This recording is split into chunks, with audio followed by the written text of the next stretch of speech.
Turned into something good, as if it never could. Whoa, crash. Hi, I'm Arun. I'm Chris. We're Saves the Day. You're watching Six String Stories.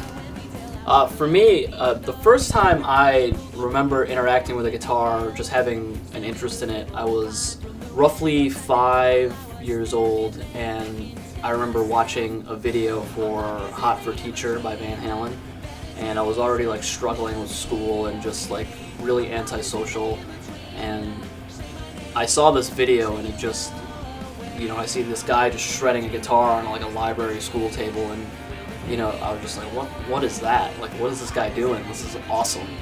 I have an older brother who hit me to a lot of really cool music at that age, so that was sort of the beginning of it, and I begged for a guitar for like a couple years, and I finally got one, a Fender Squier Bullet, when I was 8 years old.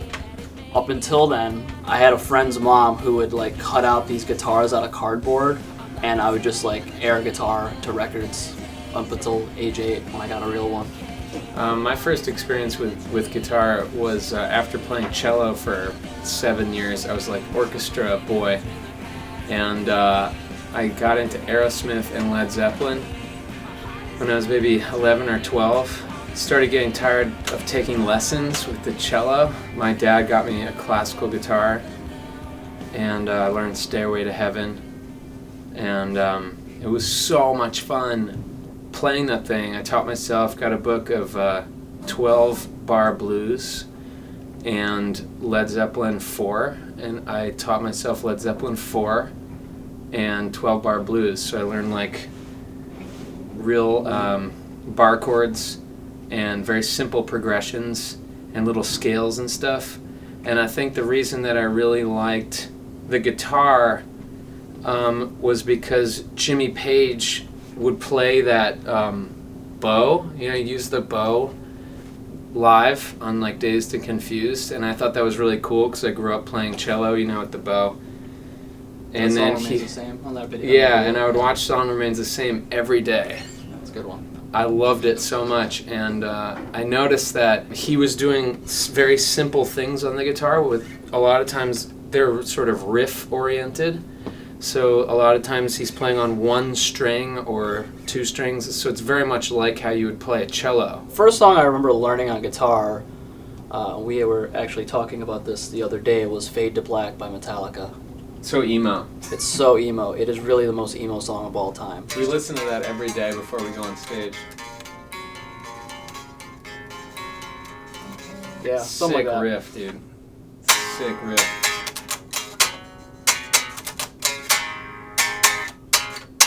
It's so Sabbath.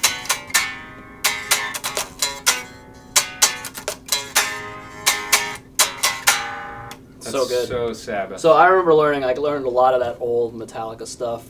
I was also really into Led Zeppelin. I learned what Van Halen stuff I could as a, kid, and that stuff was really difficult. But a lot of that stuff that I learned as a kid, a lot of the more technical things, really it helped me as I got older and started focusing on songs, and I didn't have to struggle as much with just the physical aspect of playing. The second Arun joined the band, I just knew that everything was going to be okay. And every night on stage, I feel so excited just listening to him. It's almost this transcendent thing for me, where I can close my eyes and just listen to what he's doing, and it takes me to another place. And just having so much fun listening to him play. I'm the biggest fan. I'm like the biggest fan of what he does. And then I want to say also, when I'm writing songs and I show Arun a song, it's really exciting to be in the band with him because he has great ideas. He knows exactly what to do, and he almost does things that are things that I wish I could have thought of and I never would be able to think of. So it just helps overall to make the things that we do together be just better. The combination is really neat. I'm a huge fan. Thanks, man. Growing up, like, I always had a hard time playing with other guitar players, just because I always knew like what I wanted, and playing with Chris is just so easy because he's like, you know, he's super solid on like guitar. He can actually shred. He doesn't let on a lot with it, but I've heard him just soloing around, and dude can play. But as a songwriter and like the progressions he writes, like, it's so easy to it was so easy to come in and just do what I naturally do. I didn't have to really change anything. Like, and that's so rare for me, at least, where it's like, you know, I gotta I wanted to just be able to be in a situation where I could just, all the stuff that I had learned and like the sound I had sort of like created for myself, I just wanted it to be a part of something where it was cohesive. And until Saves the Day, like, that what didn't exist. So, and a lot of that has to do with just what an incredible musician this guy is and songwriter. So, I mean, it's a very, very mutual feeling. Yeah, Like, it really this is mesh like, well. yeah. So it's like musical. where soul. there's things that like he said, like, there's things that I do that he couldn't think of, but that goes both ways. There's riffs and there's things that he does, and I'm like, oh shit, that's cool. You know, this is gonna be fun. Yeah, we have a blast.